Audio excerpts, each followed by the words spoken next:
Sa mora vesh do vinte në festivalin e fundvitit të Radio Televizionit Shqiptar, kam kontaktuar më një herë. Në fakt e kam kontaktuar para se të vinte këtu, i kam shkruar në DM sepse doja shumë të takoja. Nga një anë kuptova që kisha një mall vet personal me këtë artist, sepse mua më kujton një kohë shumë të bukur, përveç se ka super këngë dhe një zë nga zërat më, unë them nga zëra më smooth, që nuk të mërzitet kur, që të shijon gjithmonë. Pra përveç se ishte dëshira ime, nostalgjia ime për kohët e viteve 2010 edhe kohët e bllokut, të muzikës live, të një jetë shumë të bukur, edhe unë kisha një jetë pak më beqare atëherë kur i shijoja koncertet e tij. Po përveç kësaj unë besoj që është kuriozitet shumë i madh dhe për të gjithë të tjerët, sepse si mua dhe shumë të tjerë që kanë dalë ndoshta edhe më shpesh se mua, e din dhe kanë lidhur atë periudhë, kanë lidhur një periudhë shumë të rëndësishme të jetës së tyre me Vedat Ademin. Vedat. Falenderoj shumë. Kënaqësi Darina. Më bëhet shumë qefi që jam këtu. Unë do them një histori të vogël që në fillim. Në 2012 kam qenë në avion. Atëherë Vedati ishte, se Vedati është i famshëm si emër, po ishte shumë aktiv. Po them që ishte shumë aktiv dhe kishte koncerte pafund gjithkohës. Ke pasur gjithmonë një pamje shumë të pastër, pamje dhe një çuni të mirë, të rregullt. Dukesh sikur nuk të bënte gjë, edhe nëse pi alkol natë nuk të ndodhte asgjë, sepse ishte gjithmonë kështu në rregull. Ishte rock, po ishte rock i pastër, sikur merrja oksigjen, sikur këndoje në një vend të hapur, jo në tymin e cigareve të pubeve. Dhe unë isha në avion dhe kisha ngjitur në sedilje një vajzë shtatzën. Dhe rruga ishte shumë e gjatë deri në New York. Shkonim të dyja rreth sa është 8 orë. 8 orë. Po, 8 orë rrugë. Duke bërë muhabet rrugës, u kënaqja, ishte një vajzë, po them unë tash, zonja jemi të gjitha, po një vajzë shtatzan shumë e mençur. Shumë e zonja dhe po më thoshte edhe çfarë bënte këtu, ishte drejton një kompani shumë të madhe dhe shumë të rëndësishme në Shqipëri. Po tregonte për punën e saj, për bizneset e saj dhe ishte një vajzë agresive që ti domethënë historia amerikane top notch, domethënë që ishte goxha mirë. Deri në moment thotë që bashorti im është Vedat Ademi. Dhe unë nuk është se dua atë, por nuk e bëj atë lidhjen. Jo se s'bëja atë lidhje, se patjetër që unë nuk ju njoh juve, nuk ju njeh në raport, po s'bëja dot me Vedatin që këndon, edhe ajo që kishte një lloj ambicie në financë, në gjëra financiare, nuk e di, ishte kompani tjetër këtu me një profil të caktuar, po tani ajo është në bank. Dorela, edhe ajo më ka bërë një përshtypje dhe unë aty thash, Vedati më pëlqej shumë, po Vedati është shumë çun më i mirë tani mbasi takova Dorelën. Më pëlqeve akoma më shumë nga gruaja jote, edhe unë që e përshëndes shumë se kam vite pa e parë. E vlerësoj shumë Darina, shumë faleminderit. Dhe ti je me gruan akoma se do të përgëvet.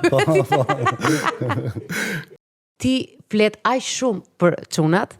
Dhe tani, Biles, më trego pak, a mund ta tregosh pak atë video që të erdhi? Nuk kam telefonin tani për momentin. Po, sa është ora tani në Amerikë? Është i bie tani afërsisht diku nga ora 3, jo, 2, po them. Edhe ku ishte Joni, çuni i madh? Joni ishte në një talent show të shkollës tani, edhe i bjen piano sa dhe këndon vet. Si këndon ai? Më pëlqen, ka ca trile kështu, ca vibrato të bukura, s'kan gjë. E ngacmoj e këndon një këngë të Bruno Mars. I should have bought you flower. Edhe e shijoja shumë, domethënë, po faktikisht tani ka filluar të këndoj, pak më shumë, është liruar, si më thënë. E ka me qef, domethënë e shijon vet. E ka me shumë qef. Më duket sikur i ka ndiku pak a shumë edhe kjo pjesë që unë e kam marrë në disa koncertet mia që kanë qenë në sheshe. Kur po flisim neve, çdo referencë që kishe, kur takuam bashk para ca ditësh, çdo referencë kaloi gjithmonë te çunat. Edhe te i vogli që është shumë i lezetshëm, i kishte një video, në fakt që më tregove, si ka emrin i vogli, më fal? Eren. Po, Erenik. Sa i bukur emri. Edhe më tregon Erenikun që kishte një pul në dorë, po kishte një pul e mbante në krah, po e mbante kështu si mace. Sikur e donte shumë. Edhe ai është i lidhur me kafshët shumë? Jashtëzakonisht shumë. Është shumë paqësor si fëmijë thotë, edhe i don kafshët, ai flet për natyrën, mbaron domethënë që të merret me qend, me macet, në çdo restoran ku ka qend mace, ai është domethënë gjysmën e tavolinës të ushqimit ja çon aty domethënë. Edhe ishte si më thon shumë spontane si video, e shohëm me pulën dorë, thash ti bëj një video për kujtim këtë.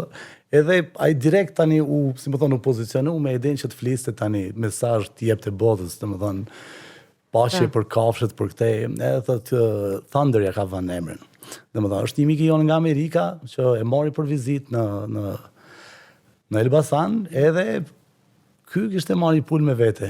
Vjen e sjell të shtëpia domethënë me një kuti ku shohim pulën. Edhe si përfundim e lan pulën tek prindrit e Dorelës në Tiranë. Tani pulën me prindrit, taksirat. E ngacmonin për gallatit, thanim ne që do ta presim pulën. Ngacmonin të tjerë tjone. Edhe bëhesh e keq, fillon të çandet. Tani një vit më mbrapa Thunder është bo e madhe, ka filluar të bëj vezë, a kupton? Çfarë thua? Edhe ky ka lënë gjysmën e ditës me pulën. Edhe fillon që thotë, kjo është Thunder, unë kujdesim për të, që të mos ta hajnë qend dhe ku dëgjon këtë andej. Mundohemi që ta bëjmë sa më të mirë ambienti për të, këtë andej. Po është vegetarian kështu? Jo, pulën e sakaton e Pra, unë i dua njerëzit, po jo të gjithë.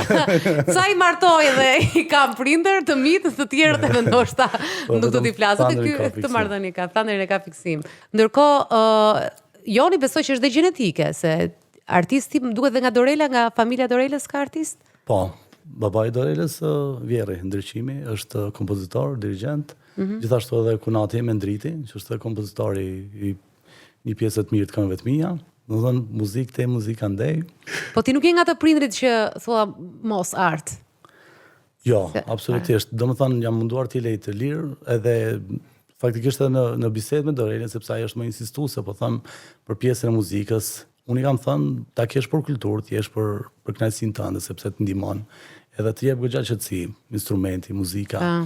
Duke qenë se është edhe adoleshent, kam përshtypjen që edhe ati i ndihmon.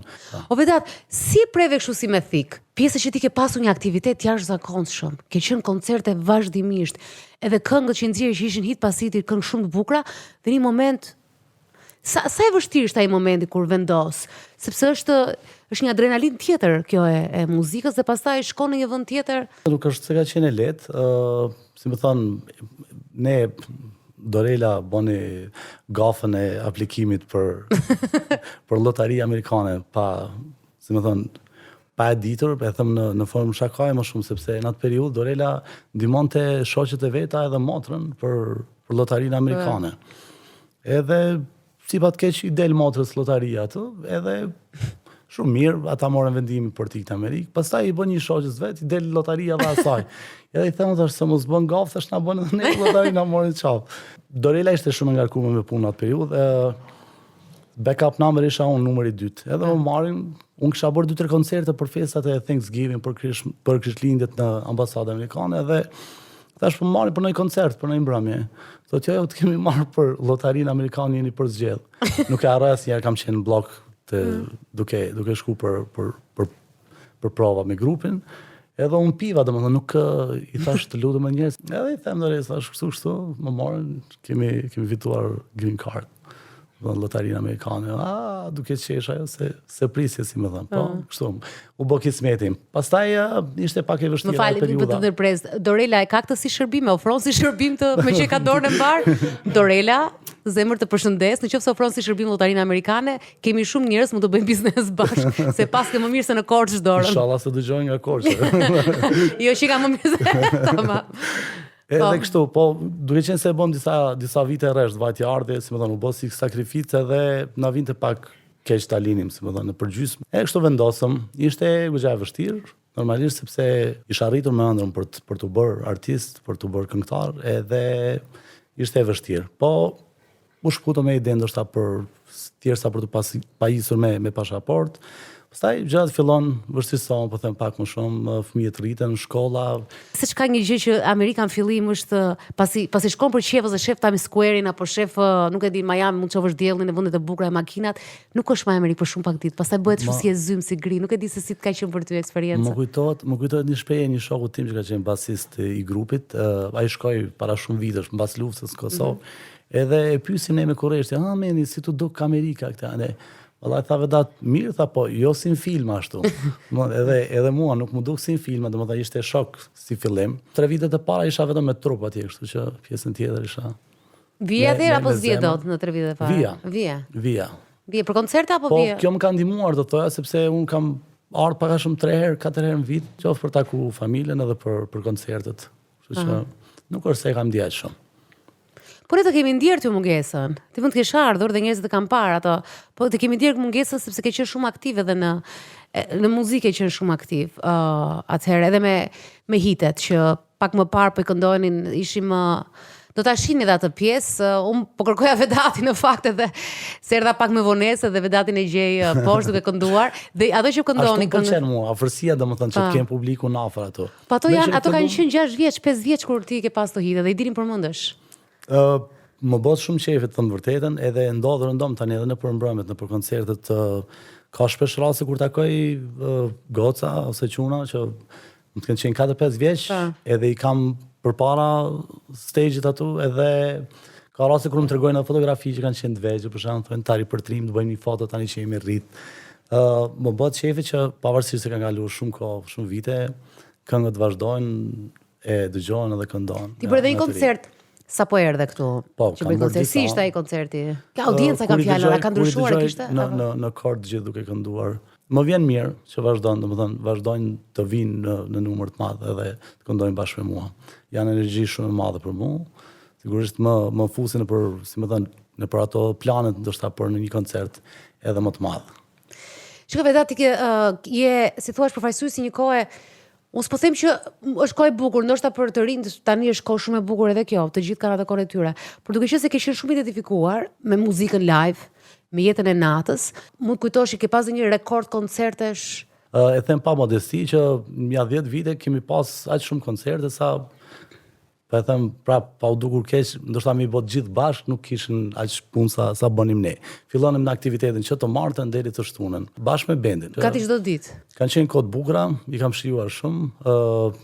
Unë vi nga Mitrovica, shumica e publiku besoj e din. Ka nga ata që më thonë edhe nga Korça, e forta ishte me taksin tani. E më tha nga Korça jeti, thash po nga Korça e Mitrovicës. Mos. Unë harrova që ti ishe nga Kosova për një moment, sepse je dedikuar kaq shumë me Shqipërinë.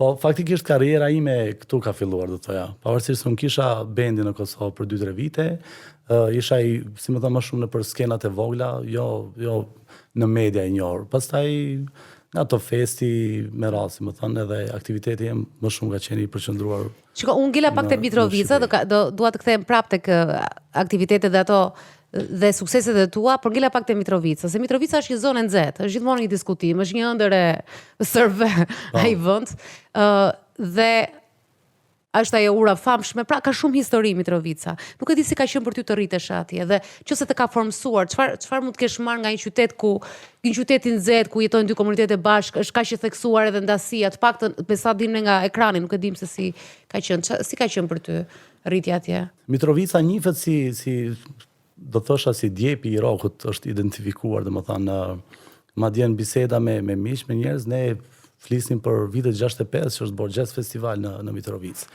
Edhe ka ndikuar, do thosha, edhe rrethi, edhe ajo emri i madh që kishim ne për muzikën, si më thënë, edhe në kulturë për të ndërtuar, do thoya një shije të mirë për muzikën. Kohët më të bukura të fëmijërisë kam kaluar atje, kam qenë edhe pjesë e teatrit Sander Prosi, aktor amator kam qenë për një kohë, që është teatri unë tek lumi, domethënë. Kujtoj pjesët kur dilnim në veri që lunim basketball. Edhe tani shqyrëzohet gjatë kanë filluar pak me ndryshu, edhe mundësia për dalë, për të pa, për të shmallë me pjesën më tanë është më e madhe. Ti ke pasur edhe një fshinj, një shok të vogël me cilin luaje që është edhe ai një artist i famshëm sot. Kresha, MC Kresha, jeni rritafër. Kemi pas shtëpi përballë. Me Kresha kujtoj që kemi pas një CD player, kështu që e ndanim me kohë, domethënë gjysmë dita ai, gjysmë dita. Çka kishte CD player? Po muzikë të ndryshme, Kresha ishte shumë i shkathët, domethënë si fëmijë, edhe lexonte shumë në atë kohë, ishte ditë gjermanishtën që në atë kohë dhe na litë përshtypje neve. Ditë anglisht, ditë gjermanisht, ishte. Pastaj unë në 2003 në shputa dhe kështu, ajo kohë pastaj edhe normalisht nuk është se jemi takuar aq shpesh, po